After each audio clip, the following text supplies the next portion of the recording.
Welcome, everyone, to another exquisite episode of Undisputed Nerds. I am your elegant, gentlemanly gamer, and good lord, do I smell apple pie and the American flag? Why, I believe I do. It's Zane Taicho. He's back, ladies and gentlemen. Give us a salute, Zane. There it is. Guys, I'm back. You are back. You are back. This is Undisputed Nerds, the light entertainment show where we talk all things comic book, movie, news, TV, bits and bobs, everything in between. And we have a bit of banter, really, don't we? For those of you not in the know, Zane was not with us last week. So thank you very much, Rinsler, for covering. Appreciate you lovely, lovely man. I'm sure Rinsler will be appearing on the show again sometime. But yeah, thank you for the cover. Zane, come on. We all want to know. You obviously didn't actually go to New York, did you? You just sat at home in your pants. Let's be honest. Come on, give us the real goss. If only. No, I was at New York Comic Con, which was fun. I was there the Saturday and Sunday. I wish I had tickets for the Friday. Now I really regretted not having tickets for the Friday. What did you miss on the Friday? There was like a lot of comic book panels, like DC. Well, I say DC. Jim Lee and some other comic book writers and such had some announcements and stuff. So I'm just kind of like the new Static Shock Beyond. Oh yeah, I did see that. And stuff. So yeah, it's kind of it's one of those things. Like, you can't have it all. Did you see that rumor this week that the I can't remember who he is, but I can't remember what his name is. But the kid who's in Stranger Things, one of the kids from Stranger Things, might play Static Shocks on the screen. I have heard this. I think it's quite good casting, to be fair. I think it's really good casting. I always pictured him as like a Miles, actually. I always thought he'd be really good as Miles, like a young Miles Morales.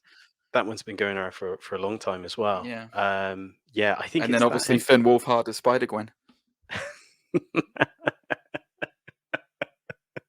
I think Jaden Smith's name's also been circulating for those roles as well, but cool. I don't know. Great. That's what. All I will say about Jaden Smith, I've got nothing against the Smith family whatsoever, but I will say that Jaden Smith doesn't exactly bring a great deal of charisma to his roles a lot of the time. He's definitely that the apple fell extremely far from that tree. Let's put it that way. What are you talking about? The Karate Kid with Jackie Chan is iconic. Yeah, the fact that you have to say the Karate Kid with Jackie Chan to make it a selling point is exactly the point on this.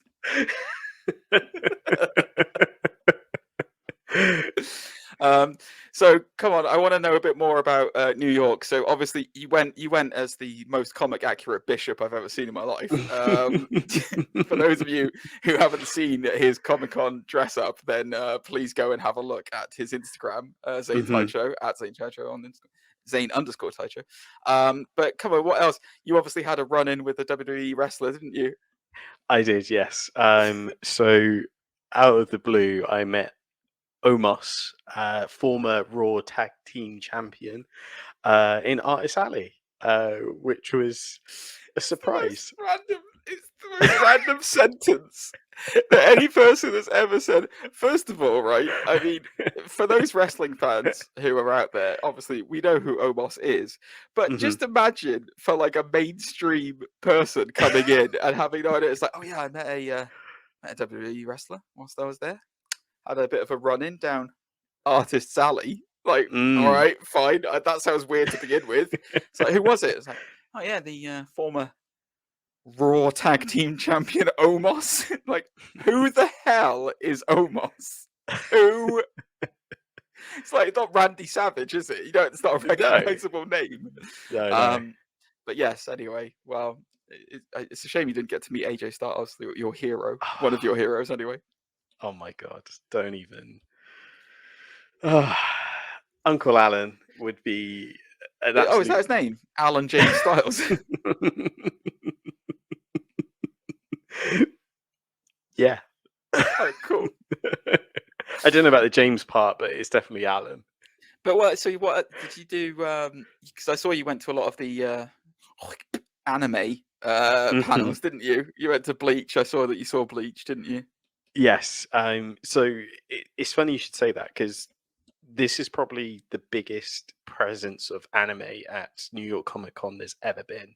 So Really? like, yeah, so there was a giant a giant sort of statue of Luffy from One Piece, which is one of the biggest like manga anime series out there. Oh yeah, of course, I'm very familiar.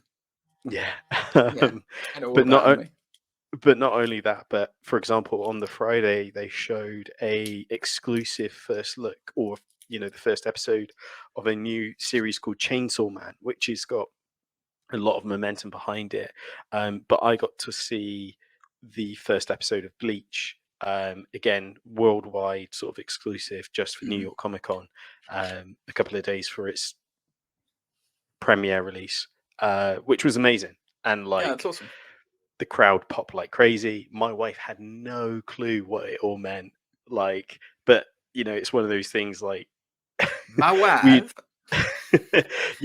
me and the audience have been waiting like 10 years for this to be animated, and there's like people out like on their chairs like screaming like, let's go. That's like literally that would have been me, for the record. Like that definitely would have been me if I'd have been there with you. That's like me at like a football game or something like that, where it's just like something happens on the pitch and I've got no idea what's happening, and everyone around is like, yeah, and I'm like, is there any sandwiches? So what other comic book, because what was the presence there like, as far as like, was it primarily Marvel, was it primarily DC, was it, was there more of a you said it was very anime focused, was there any one kind of big company in particular, or was it a lot of more like kind of like, I don't know, Vertigo comics and like sub genres of comics? Like what was the main sway there? Yeah, it's tricky to say, because in terms of DC, the only sort of DC presence there, besides the comic book writers and artists that you'd go to see, Jim Lee, Frank Miller, and a lot of the newest a lot of the newer writers and artists like Scott Snyder, Greg Capullo, and such. There wasn't that much of their brand presence there. So, for example, DC had one booth which was dedicated to Star Labs. So they had these people in lab coats and stuff, but they were there to promote the new season of Titans. Right. Okay. And then Marvel, they had like a booth which was all to do with Xandar, and they had the Nova outfits from Guardians of the Galaxy. Yeah, the Nova Corps. I saw that on your timeline. You put the pictures of them on there. You should have bought me one back. I wanted something from Comic-Con. He didn't even bring me anything back, guys. Can you believe this guy? I actually have brought you something back. Have you? Yeah, I have. No, you haven't. I have. Is it a lanyard? I bet it's a lanyard, no, isn't it? No, it's not a lanyard. Oh, it's actually a sticker. I don't have it on my desk to show you. It's still in the packaging, but it's a sticker of Nicolas Cage, but in a Jesus mural. So there was a booth that did all these like Jesus murals, but with famous actors. What I like about that is that like a lot of people on the show are probably thinking, "Oh man, what's he brought him back? That sounds really cool." It's probably, "Oh, he's brought him back a T-shirt," or "Oh, maybe he's brought him back a Funko Pop or something special." Oh, that's really cool. It's like, "Oh, I brought you back a tiny sticker that was probably given out for free as a promotional thing." Let's be honest, guys. Let's be honest. $5. Did you? Oh man, I can't wait to put that on a lamppost somewhere. That's going to be great, Zane. Thanks. You could put it on your book and not only think of Saint Nicholas, but think of me as well. I might put it up in here somewhere. I might put it on like a little. I might frame it. That'd be quite funny. I might get it framed and put it like behind me. I've got this cool thing. I show it on stream. My wife made me this. I think I've shown this to you off stream, but it's awesome. Yeah. But she made me. I don't know if you can see it or not, but there you go. It's a cross-stitch lineup of all the lanterns, for those of you who are not watching YouTube right now and listening instead. So we got all the lantern types there. So I'm going to put that over there. That's cute. I like that. But maybe if I get this sticker and if it looks, depending on how big it is, I'll get a little tiny frame for it and put it behind me on the wall. Constant reminder of the cage. Mm-hmm. Presence is always felt. So would you then say that it was worthwhile going to Comic-Con? Was it worth your time? It was an experience. You enjoyed it? How was America Absolutely. in general? Because this was your first time in America, wasn't it? It was, yeah. For our American listeners, how was it? Yeah, it's the food that I guess took some getting used to more than anything. Which may sound crazy, but I don't think I've ever had like so much fried food available at any given moment. Like, It's always that surprises me because the thing that always gets me about America is the mm, well, when I first went there, it was the scale of things. It's hmm just I don't know if you get that with New York, because New York's quite I mean the New York City, sorry, because the islands are quite compact, because obviously they built up instead of out now. So like sure. it is quite a compact place, and it's quite pedestrian friendly, I guess, when you look at it Mm, that way. But like when you go out further to, like, more in to other areas in the states, because the states are so, like, it baffles me that New York State, you can hmm fit the entirety of the UK into New York State 4 times. Yeah, that's It's crazy. like, well, so I'm not going to go into addresses or anything like that, but my in-laws are in the north part of New York State, and Right. it's like a good 8-hour drive to get from New York City up to where they live, and it's just Wow. like, what the like, that's you can get from here, Yeah. where I live now, to Scotland in 4 hours, give or take. And it's just like, what the hell, man? It's like when we were first staying there, and mm. we were staying with my in-laws. Hello, by the way, if you're listening. I miss you guys. And I said to them, I said to my wife, I said, "Oh, is it just possible for us to go to like a local store or something like that? Like, let's just go and grab some stuff from a local store." And hmm she was like, "Oh yeah, sure. It's just 10 minutes down the road." And I'm like, "Oh, cool, great. So we'll just go for a walk and go 10 minutes." And she's like, "Oh, no, it's like a 50-minute walk." And I'm like, "But it's only a 10-minute drive. How, what? How does that work?" It's like, everything's freeways. You just hop on a freeway, drive 10 Oh. minutes down there, instant there. But if you walk it, it takes ages. And I was like, Oh my god. my mind just went, because like, like in the town that I'm from, it's hmm you can literally walk anywhere. You can get Yeah. anywhere pretty much by walking. It's some places obviously it takes longer than others, but like you can pretty much get anywhere by walking. So it's just hmm like, yeah, I'll take you. It's our local convenience place is 45 minutes away by walking, On foot. but you drive it and it's 10. But yeah, anyway, I love it. I'm going to be there again in November. Looking forward to it. Mm. Cool. Anyway, well, Zane, I hope your first American experience was enlightening, and I hope it's broadened hmm your horizons. And I look forward to more from the Taicho Diary of Travel. Um, Guys, if you want to see what Zane did over there and some of his I was going to say pics and clips, but that sounds weird. But yeah, if you want to see some of his pictures from his journey, Zane @Zane_Taicho on Instagram. He put them all up hmm on there. I was seething with jealousy, but they do look quite good.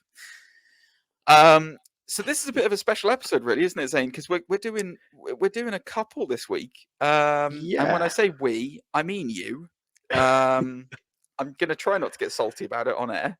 But guys, so She-Hulk has obviously just dropped. The finale has happened as we record this. hmm So Zane, as I understand it, you will be covering that on the show that will be releasing on Monday. Is that Yeah. correct? That's right. Yeah. And I believe hopefully you've got some people to cover, but you don't want to announce it just yet. Yeah, because I'm still waiting on confirmation on dates. No worries. Cool. So Zane and the guest will be talking about She-Hulk on the next Mhm. podcast. So if you're looking for your She-Hulk review, check that out. But today, I couldn't go without at least getting one episode in to keep myself one up on Zane. So what are we going to talk about today, Zane? This week we are going to discuss and I guess give our reactions to a little something that came out over the last sort of couple of days. A little something that goes by the name of Werewolf by Night, a Weird, but special by yeah. Marvel. weird that it came out this week because I thought this was going to come out Halloween. Like, this is a perfect thing for Halloween, and yet they brought it out this week. I was like, what the hell? What's going on? I didn't even realize it had come out until you said to me, let's talk about Werewolf by Night. And I'm like, what, the trailer? And it's like, oh no, the actual thing's out. The weird thing is as well, like, there was a couple of people at the con who were talking about it, and the majority of the reaction was, I haven't seen it yet. I've been at the con all weekend. Yeah, they picked a weird time to drop it. So yeah, anyway, we're gonna talk about Werewolf by Night. So kind of what happens in the show. We'll give a spoiler review of what we thought about it and some of the details that we picked up from it. But first, as our regular listeners will be aware, we do have another recurring segment on this show, where it's time, Zane. It's time, and are you ready? Because it's time for you and the listening audience to play the Batman 360 No Scope. That's it. Yep. That's enough. Right, good. So, okay, can't afford anymore. Good, beautiful. Cut it off. Ladies and gentlemen, for those of you who are not in the know, Batman 360 No Scope, we are going to play an audio clip from one of the Batman movies, and we are going to ask you, who is Batman killing, and what, when was he doing it, and what movie it was in? So yeah, basically, Batman loves his murder in the films. We know he does. It's a documented fact, and we're documenting it on this podcast by giving you. By turning it into some trivia. Exactly, yeah. So yeah, Rinsler successfully guessed last week's Batman 360 No Scope. So the pressure is on for you, Zane. The pressure is intense, and you must be feeling the heat right now. Is all I'm going to say to you. It's okay. So yeah, guys. So we're going to play the clip. Zane's got to guess the movie, and you at home have got to guess the movie, guess the year, and then tell me who he's killing. So, Zane, are you ready for this? Are you ready to get back into the No Scope? I'm 100% locked in. All right. Well, speaking of locked in, let's play the clip.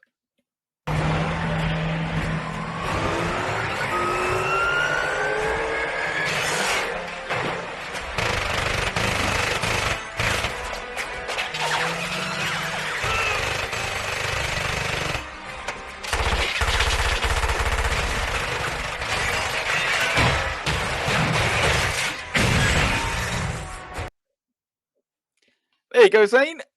What was that? Who was he killing?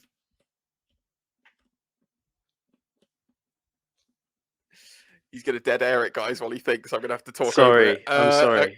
Okay, so he's been out of the game. He's been in Comic-Con. Don't worry about it.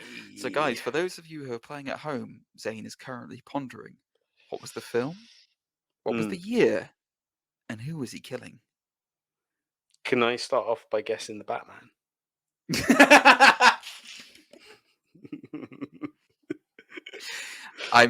You can. Affleck? I may have given you a little special treat to come back into, yes. Ooh. Is this from BVS, Dawn of Justice, when he is after the... It's not the KGB beast, is it? It's the Turkish or something. Okay, so before you keep going, I'm gonna need the year. I'm gonna need the year.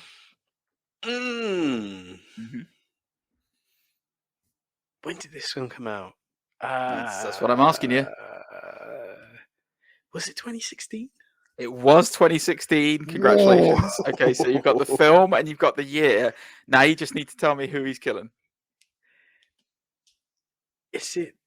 I want to say his name's the Turkish. They thought the Turkish was the boat. Turkish from Snatch. There was. I think he's supposed to be the KGB beast. He's struggling. He wants to get this right. You can tell he wants to get this right. What's the scene that this take? What is the scene of this then? Play it out for me, darling. This is the reveal of Batfleck's Batmobile, right? And no. What is this when he first sees Superman This is killing him, just for the record. You can see how much this is killing him. I'll do that. I did the same for Rinsler. Let's play it one more time. Have a listen. See what you think.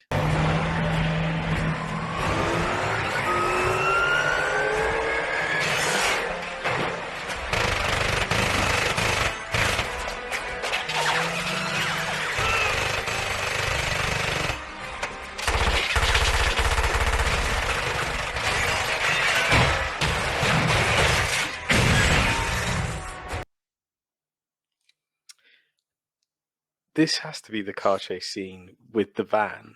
And then does he no. Does he crash the car into the van, taking out one of the henchmen?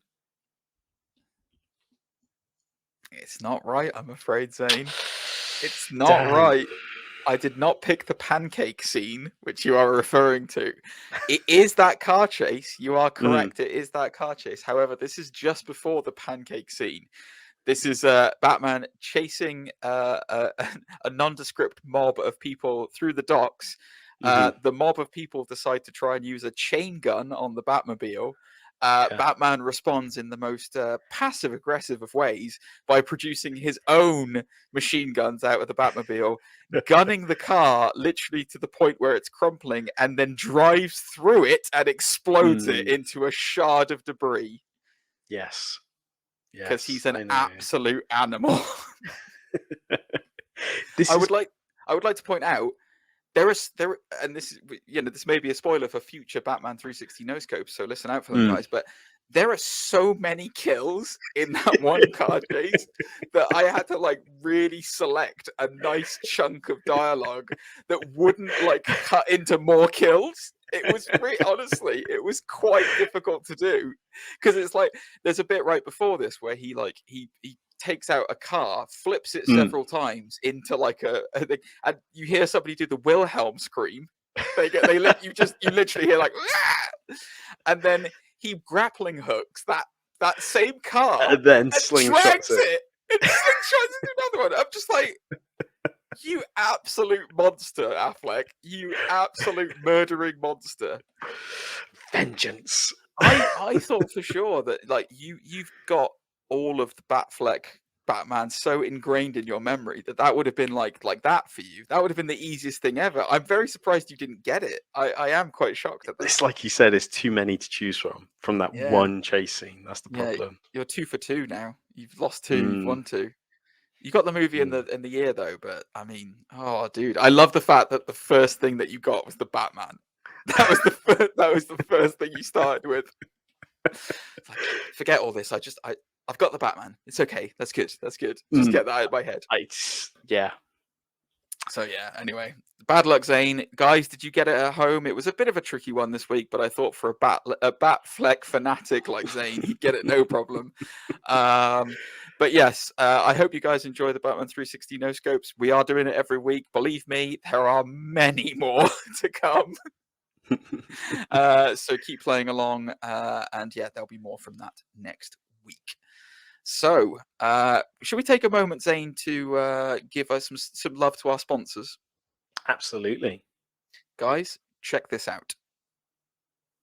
Zane, did you know that I love to surf? No, I didn't. I know, it's amazing. You'd never believe it looking at me, but I am an avid surfer. Not of the sea, though. Oh, no. I am a surfer of the World Wide Web, my friend. And let me tell you something. When I go surfing, I definitely need some protection. Not the usual kind of wetsuit, though. I need some VPN. Do you know what VPN means, Zane? I don't. What's a VPN? Well, it would be a virtual private network. And let me tell you, we here at Undisputed Nerds are being sponsored this week. And a big thank you to the episode sponsor, Surfshark VPN. You can get Surfshark VPN 83% off and free months free, Zane, if you go to surfshark.deals/Undisputed Nerds and enter in the promo code Undisputed Nerds. Surfshark VPN lets you trick your device into thinking it's in another country, which opens up a whole world of content libraries, Zane. So think about it this way. If you're in the UK, you can watch US Netflix, which has a far bigger selection of movies. You can get all of your Batfleck content that I know you love, Zane. I know you're looking for. If you're outside of the UK as well, you can watch amazing apps like BBC iPlayer.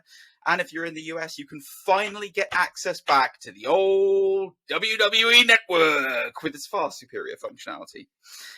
We've been using, me and Zane have been using Surfshark here at Undisputed Nerds for a while. It is our official VPN, and it doesn't just let us gain access to all the comic book movies, but it also secures our networks by encrypting internet traffic, keeping our location and download history private, thankfully, so that people can't see me purchasing wetsuits. My favorite feature on the Surfshark, it knows when my phone leaves a trusted connection, like my home or work internet, and it immediately turns on to prevent interference. It's like having, I don't know, Batfleck's Justice League for your phone, Zane. I know exactly what you mean. And I know you've got a lot of Batfleck on your phone right now. So sign up to Surfshark today by using our link in the video description below, surfshark.deals/undisputed nerds, where you'll get, again, 83% off and your first 3 months free if you use the code Undisputed Nerds. We really appreciate it if you just at least check them out, as they're a great company and we love working with them. Support Undisputed Nerds and support your internet privacy with Surfshark. There we go, guys. Go and enjoy some Surfshark VPN. Right, so kicking into the main event this week, we are going to be talking about Werewolf by Night, as Zane said. So yeah, this was released earlier in the week by Disney. Kind of surprisingly, I didn't expect it to drop this early. I really thought this was being like zoned in for a Halloween release. Zane, do you want to give us an idea of what the story was? The story was there was a MacGuffin to be won from a hunting ting, and there was a man involved, and there were some other people involved, and shenanigans, great things, mystic things. Do you want me to do the story, Zane? I'm not saying you sound like you're struggling, but do you want me to do the story? Are we going to go straight into spoilers, by the way? No, let's try and do the basic premise of the show beforehand. So, essentially, the idea of the show was that there is a character who turns up at this mystery event. We know his name is Jack, and he is there, and he's exploring this weird tomb kind of place that's like almost like a crypt. There's loads of depictions on the wall of various hunts throughout the years, with various kind of horrible monsters that have been killed, and their heads mounted on the wall. He's gathered there with other people who are seemingly also hunters. And as you said, the MacGuffin of this piece is that they are looking to claim the Bloodstone, which is an ancient amulet of immense power, that because the previous owner, Ulysses Bloodstone, has died, and it's time for a new hunt to begin and a new leader of the Order to take over. And that is the beginning of Werewolf by Night. So yeah, they basically have to go and kill this big meanie monster in order to claim this. Whoever kills it gets the Bloodstone, is the idea of the show. And nobody really knows anyone else. They're all kind of meeting for the first time. It's all a random group of strangers. So as I said, we're introduced to Jack. I think the lady's name is Verusa, the head lady, Harriet Harris's character. I recognize the actress from she's been in loads of stuff. And then the other person of note who's in this, I mean, there's loads of different hunters from like all throughout the years. So they've got this Scottish guy called Jovan, who's like a big burly boy, and I think the lady's name is Azarel, I think is her name. I think kind of get in, which is weird because it sounds a lot like Azazel or Azrael, which are both other characters. Like, yeah, it's kind of like just, your usual kind of, I don't want to say stereotypical hunters, but like, you get the gist of like big burly Scottish man and then like sleek female assassin and, Asian blade warrior guy, it's like, it kind of writes itself. The other person we're introduced to is Elsa Bloodstone, who is Ulysses Bloodstone's daughter. She God, how do you explain her? She's a monster hunter in the books. Um, in the comics, her background is basically so she was born by Ulysses Bloodstone and somebody else in the Hmm. books in America, but she's taken to England and raised in England and considers England her home. She has various run-ins in the books with Brian Braddock. Then at one point she returns to America. I think she returns. I could be wrong, but I think it's during the Axis event. Oh wow. Where it's like Red Skull merging with Onslaught, that whole Yeah. jazz. From there is a time in the comics where there is a new type of Avengers that is formed by Doctor Doom, Oh. and she's in that Avengers lineup. And then she's kind of gravitated around like the Midnight Suns and all this Hmm. other kind of mystical stuff in the books. So, but yeah, she's primarily a monster hunter. She's she's not a mainstream character by any stretch of the imagination, but she is quite important to the kind of mystic side of the Marvel comics, and always a mainstay. So yeah, that's kind of where the story begins. Yeah. And then we won't go into spoilers anymore from there right now. What did you think of this, Zane? I thought this was undisputed, like hands down, possibly the best thing I've seen in Phase 4. The best thing you've seen in Phase 4? I think so. Just to be clear, that includes Moon Knight, Hawkeye, and Loki. Yeah. You're saying that this is better than all of those? I got a better experience from this. And Spider-Man No Way Home. yeah. Spider-Man No Way Home. Yeah, No Way Home is kind of like, when you look back on it now, it was just a hype fest. Like, okay, yeah, all right. But no, that's fair enough. Better than Eternals? But yeah, I just feel like this was such a nice breeze. Like, this was so refreshing, like in terms of its direction, its look. It's 55 minutes long, like, oh wow, I think it's 52 minutes to be precise, but it was just so neat and short and self-contained. I loved it so much. So what's really interesting about this was so first of all, the whole thing's in black and white. They have set it based as like a 1930s style horror, schlock horror film, like Nosferatu-esque. And that means that they can get away ratings wise with quite a lot of extreme violence. There's some pretty like gnarly scenes in this of like blood and guts kind of stuff, and pretty horrible kind of deaths as well in it, which you kind of, again, we're not going to go to spoilers just yet, but like it looks great in black and white. Like, it looks fantastic, So good. as well as the sound composing in this, as far as the kind of like the theme tune. I'll tell you what it actually reminded me of.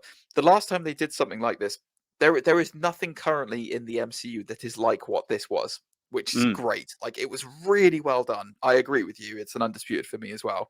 I don't know whether I would say it's my favorite thing from Phase 4, but it's really far up there. Yeah. The music kind of reminded me of Loki music a little bit, with the theremin that they were using in the background.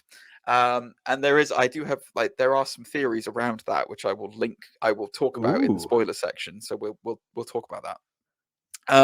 But what's super interesting about this, and is actually behind the scenes of this, because this episode was directed by Michael Giacchino, I think his name is Gianchi. I cannot pronounce his name right. So he's not really a director. He's a composer. He's a musical composer. So this guy's done music for like everything. Like, and when I say everything, I mean like everything. He's done music for the TV shows Alias. He's done music for Fringe.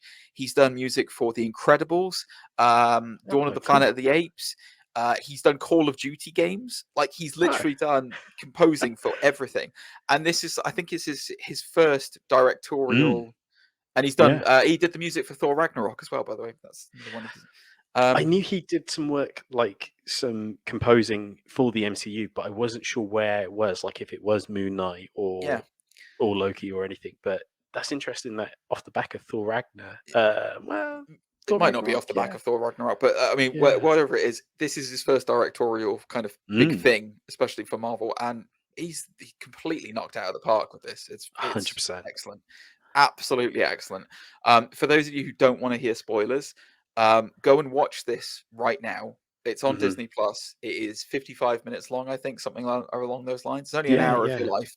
Go and watch it. It's brilliant. Like, it's really well done.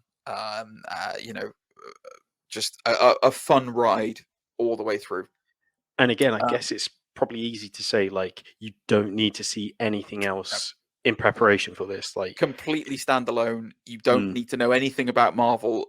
Like, all you need to know is that there were Avengers. That's literally it. That's the only thing you need to know, which everyone knows. That's the only thing, and they tell you about it at the beginning of the show. So that's it. So yeah. So should we go into a bit of a spoilery side of things now, Zane? Let's do it.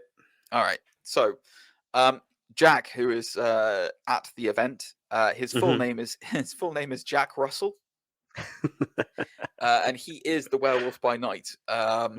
He is there because the monster that they are hunting turns out to be a friend of his. The monster they are hunting is the Man-Thing. Introduced for the first time into the MCU. The only time he's been mentioned before was in an episode of Agents of S.H.I.E.L.D. That's the only mention of Man-Thing in the MCU previously, yes. And it's technically not MCU. So Jack Russell, the way he got his werewolf powers, I guess you call it werewolf powers. Basically, every full moon he turns into the werewolf. It's your standard story. It's based on a comic called Werewolf by Night. He got his powers from being cursed by his father. Basically, it was a curse passed down from his father. Something interesting about his comic run, is that I can't remember which issue it was. It might have been number 35 or something like that. But Werewolf by Night is the first comic appearance of Moon Knight. Oh, yeah. So Moon Knight first appeared in Werewolf by Night solo comic many, many moons ago. So I like what you did there. So this whole, well, it's funny because I mean, Werewolf by Night, full moon, it all links back. But and also I love his name as well, Jack Russell. I mean, I wonder how much of Moon Knight is going to link into this mystical side of stuff, in the near future. For those of you who have no idea who Man-Thing is, when we talked about him, he's a whole nother story of stuff, isn't he? So the guy's name is Ted Sallis, is his name. So he's basically, for those of you who know DC and Swamp Thing, he is kind of the Marvel equivalent of Swamp Thing, sort of, even though Man-Thing was created 2 months before Swamp Thing. Was he really? Wow. Yeah. I didn't know that. Yeah. The book came out very marginally just before Swamp Thing, so basically DC copied it. What's his story? So Ted Sallis was a biochemist who injected himself with an experimental serum, and then decided to go for a car ride and crashed into a magic swamp, and then became the Man-Thing, because comics. That is literally his story. So Zane, at this point in time, I will ask you, what did you think of the introduction of both Man-Thing, and also what did you think about the representation of the Werewolf by Night? I thought the representation was amazing. The character of Jack Russell is so interesting on so many different layers, because here he is in a room full of hunters, and he's not there to hunt. He's there to find a friend. He has this quiet sort of nervous, it's all facial expressions, and I think that's down to the actor's credibility. He was absolutely outstanding in this. Like, to be sat in a room and pretend like he's this super hunter when they, everyone looks down at him because he's like not geared up and such, but he's sits there nervously, and they're like, "You got 100 kills?" And he's like, "Yep." Just because he's the most dangerous of all of them. Exactly. Yeah. But yeah, and I think what was really refreshing as well is like the MCU's done this thing with a lot of its characters, and it's kind of played it safe where the character is confident and witty and such. But Hmm. with Jack, he's like super sensitive and like Yes. em- empathetic. Empathetic. Empathetic. Yeah. Thank you. Which again is just kind of like a whole new. It's new. It feels like a new character and a new way at looking at being a hero and everything else. I really loved it. Yeah. So Gail Garcia Bernal is the guy who played Werewolf by Jack. Night. Yeah, Jack. Yeah. Thank you, Jack. He's he's I can't remember what nationality he is, whether he's Spanish or I can't remember. Let me look that up very quickly. My apologies. I think he's Mexican Latino. Is he Mexican Latino? Okay, fine. My bad on that. Where's he from? It's going to drive me nuts. Hang on a second, guys. Let me look it up. Mexican actor and producer. My bad. So yeah, but he's most famous for. So he's been in, there was an Amazon series called Mozart in the Jungle, which ran for Oh. like four seasons, I think it was, from like 2014 to whenever, I can't remember when. And he's in that. He's one of the lead cast in that. But there was also a film called The Motorcycle Diaries, which is quite a famous film. And he's been around for a very long time. You know, he's a well seasoned actor. He's kind of like Christoph Waltz in the sense of like, you know, he did loads of work because Christoph Waltz did loads of work in Germany before he was in Inglourious Bastards and made it big, and you know, then now he's, you know, everywhere. Yeah. I agree with you. I think he's fantastic in this, and it's that ultimate dichotomy, isn't it? Of like, yeah, there's like this group of hunters who are looking for monsters, but all the monsters want are just to be friends and to get away. And it's like, who are the real monsters? These people who look different, or the people who are hunting, or the people who are different. So Exactly. yeah, it was nice, and I liked Elsa was an interesting portrayal as well. So she's not there really. I mean, she doesn't give a monkeys about the hunt. She's just there for the bloodstone. Yeah. Which is she believes is her birthright because of, you know, her father, which, you know, I mean, she's right technically. And yeah, Man Thing. I think Man Thing is it's. I think Man Thing owes a lot to Groot. Yeah. Because, you know, he doesn't say much and he doesn't really talk properly. You know, you can't really make out what he's saying properly. Yeah. But like it's a very endearing character and a very you know, the animation that they do with their CGI now is incredible, to be able to convey so much emotion just through movement and stuff. It's just so well done. Like there's this beautiful scene where Jack's just gone crazy and murdered like everyone, and then he's run away somewhere, and Elsa's there, and then Man Thing drops in and saves her from dying by like horrifically killing the way Man Thing kills people, by the way, is just he just melts them basically from the inside out, and it's horrible. Like it looks really horrible. He does it twice in this. He like just melts some guy's head off, and then like fully like just melts this woman from the inside out. And but afterwards, when he's like when they're in that place where all the death has happened, right? Like there's just this little bit where he's walking around and he's leaving, and then he like awkwardly steps over a body, and it's just like a little tiny thing, just a little like tiny, that just makes him so human and makes it just be like, oh, that's something I do. And it's just like, oh, it's a bit awkward. Oh. And it's like it just is so well portrayed. It's so well done in the show. So yeah, I mean, you know, the basic gist of I don't want to go too much into kind of the everything that happens in the show, because you know, go and watch it, guys. You do need to go and watch it. At the end of it, the gist of it is that Elsa's got the bloodstone, and you know, Jack and Man Thing are kind of, you know, out there and wandering around free as a bird. The wider ramifications of this, as far as the MCU are concerned, there was a couple of things that came out. Well, I'll read out some of my notes actually that I wrote whilst doing this. Right. So Okay, yeah. okay. So this was towards the beginning of the show when I wasn't sure what it was going to be like. So I wrote, I love the art style of the 30s horror, really well done.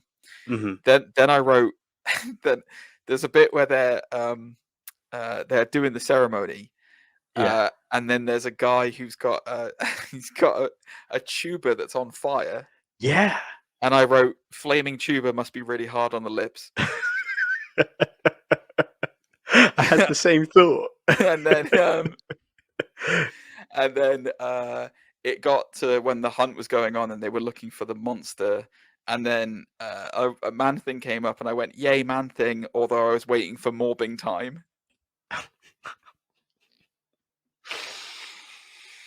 And then I started to get serious about it and started to talk about the links. So this is the reason. So this, I mentioned it earlier on about the Loki music. Mm. So Man Thing in the comic books. Yeah. So Man Thing is the guardian of the nexus of all reality. So the nexus of all reality is basically the point in the multiverse where somebody can go to and get to anywhere they want to do, anywhere they want to be. When I'm pretty sure around that time when Man Thing appeared, we got some Loki-esque theremin music going off in the background. Okay. And I was wondering if, because there's obviously been this fragmenting of the timelines, the sacred timeline and everything's going there. I'm wondering if Man Thing was the guardian of the Nexus, and when the timeline was fragmented, he was dropped through reality and landed in Earth 616. In other words, he's not supposed to be there. And then possibly America Chavez, being a Nexus being, is the galaxy's way of correcting that so that there is a guardian of the Nexus, basically a guardian of dimensions. I see. So I don't know whether he's going to come back into it at some point, and there's he's quite important in the books as far as like multiversal travel and that kind of thing is concerned, so it would make sense if he was to come back.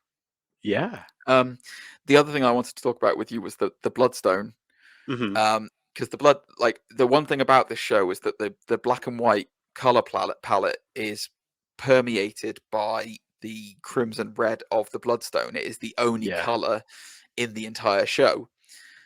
And then at the end of it, when Elsa claims the Bloodstone, it bleeds color into this universe, into the black and white. The only time when that's happened previously in the MCU is when Scarlet Witch has been manipulating reality, and WandaVision was completely black and white. Yeah. Until she used her magic to change the color palette using the red hex magic to make it all colorful again. So there is some links to Cthulhu, or whatever we know now in the MCU that Cthulhu is who's given Scarlet Witch her powers originally, and then her powers were brought out from the Mind Stone and all that other kind of jazz.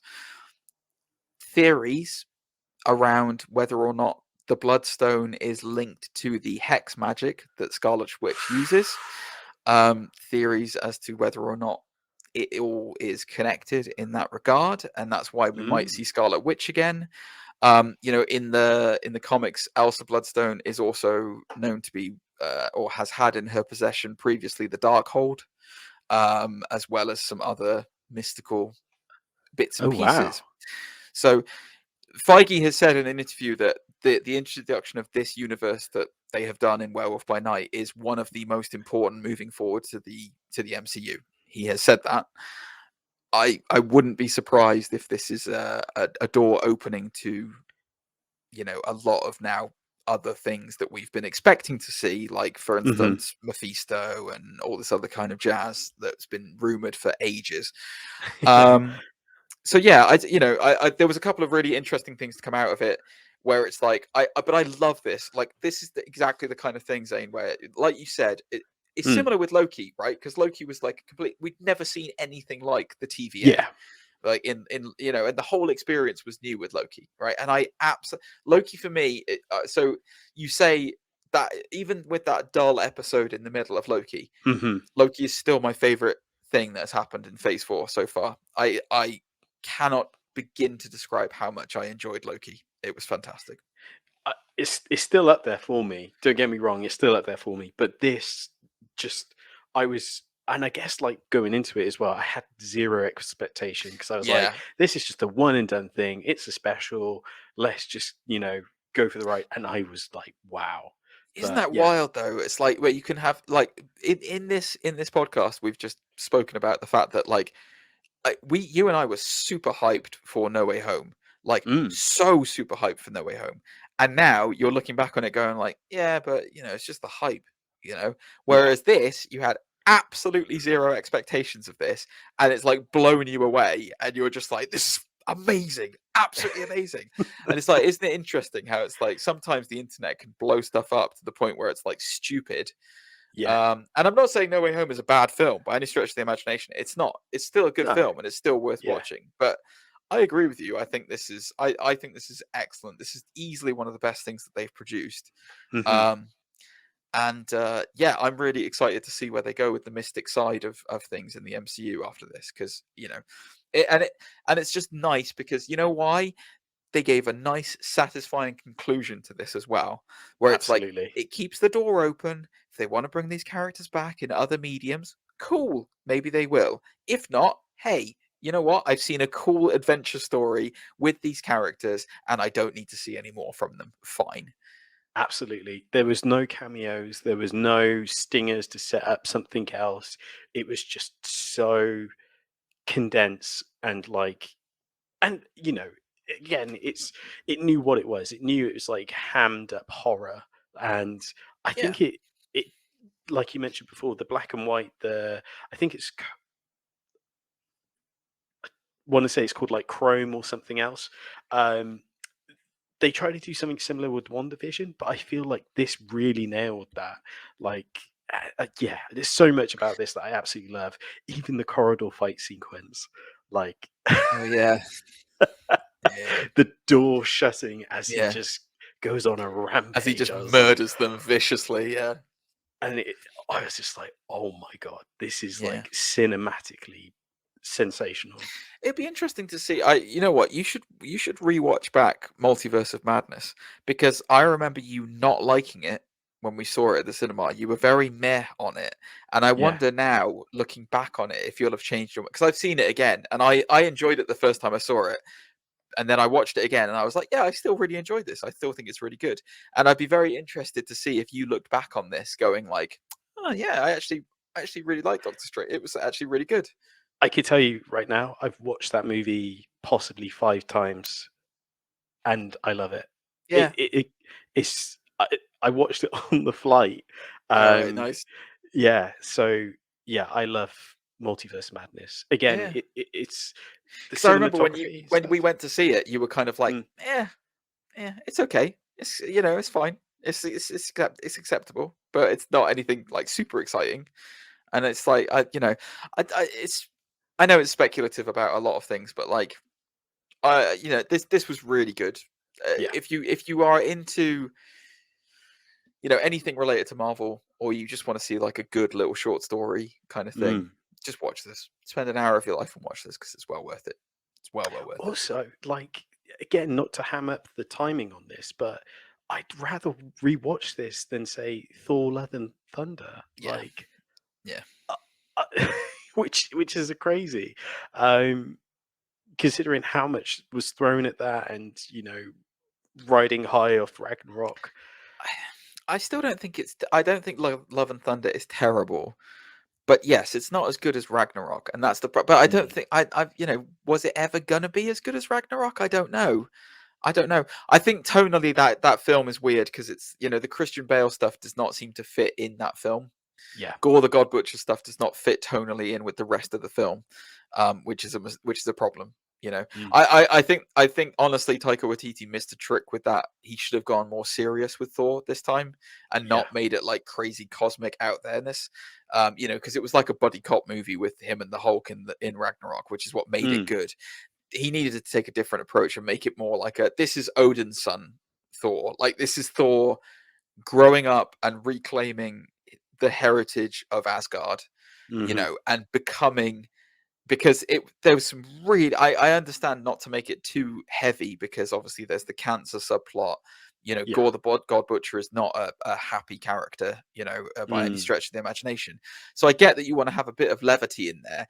You still could have had in the Zeus stuff, which would have added levity in it, and then keep it with Thor actually being serious. That's the thing I don't like about that. You know, going off on a tangent here, but like, I don't like the fact that Thor is now a joke character. Like, I don't like that. It's, you know, he should for be. Hulk. Yeah. Don't get me started about that. Do not get me started about the She-Hulk finale. We'll be here for another hour. Don't get me started. I'm actually glad I'm not going to be on the podcast where you're talking about She-Hulk. For those of you who want to know my opinions on the She-Hulk finale, I did not like it. I did not enjoy it. It was absolute BS. After last week's episode with Daredevil was incredible, this week's one just, yeah, I almost swore. It took it all away for me. So I did not enjoy the finale of She-Hulk. Fair enough if you did. Happy for you, but yeah, no. There we go. But Werewolf, I just want to, again, I know we're in spoiler territory, but the ending of this, where he wakes up in the little sort of stick hut that Man-Thing had made for him, and he made him a coffee. I just love it so much. How did he use that cafetiere? That's what I want to know. How did Man-Thing use that cafetiere? That's impressive. It's very impressive. Yeah, so anyway, that's our thoughts on Werewolf by Night. If you haven't seen it, go and see it. It's fantastic. It's on Disney Plus. Go and check it out. It's only an hour of your life. Seriously, you'll appreciate it. But if you have seen it, what did you think of it? Let us know here at Undisputed Nerds. Zane, how can they get hold of us? You can email us, nerdsundisputed@gmail.com. You can also follow us on Twitter, Instagram, at undisputed_nerds. We've got a Facebook page. Make sure to drop by, like the page, leave a comment, but also make sure to leave a review if you're listening to this on your favorite podcast platform. Hit that 5 stars, as Meltzer does. Baby. It does help us out, so please leave a review. You can find me on Twitch, twitch.tv/gentlemanlygamer. You can also find me on the gram at gentlemanlygamer. I stream every Tuesdays and Thursdays. I'm doing Resident Evil Village through again on hardcore. I'm doing it on hardcore, Zane. Damn. Celebrating Halloween, running up to the DLC that's coming out. So come and join me getting increasingly angry at that, as I was on Tuesday. Yeah, so you'll notice, guys, that this one we've put out, it's a little bit different. We're doing it differently this week. So we're putting a tester episode out on the Friday, just to kind of see what days we release our podcasts on. But you're also going to see another one hopefully on the Monday, depending on what's happening with Zane's guest. I don't know what's going on with that. But it's not my problem. I'm going away. I'm going on holiday for the weekend, so I don't care. So yeah, just not to do any confusion, you're still going to see something next week for the She-Hulk review. But this is a little bonus podcast that we're doing this week, but we'll see what we do in the future. Zane, I'm happy to have you back, my dear. And thanks. You know, for the amount of time that I'm going to be doing this before you inevitably kick me off, I appreciate you. Well, you know, where would I be without your Bishop suggestion of cosplaying? I haven't even told you when I was at the con. I was going to say, in the future, can you not leave such a big gap between where would I be without your Bishop? Well, compared to your Bishop will be glorious. Oh God Almighty, glorious purpose. But you know, had some great reactions, and one of my favorite ones was I was on an escalator going down, and there was a guy dressed up as Old Man Logan going up, and he went, "Bishop, I'll see you in the future, bub." That's great. That is great. I need to. I I can't wait to go to a con. I have no idea who I'd go cosplaying as to a con, but yeah, it'd be great. Jack Black, that's who I'll go as. All right, guys. Well, hope you enjoy Werewolf by Night. Hope you enjoy the podcast, and we will catch you on the next one. See you next week, guys. Ciao. Bye. Bye-bye.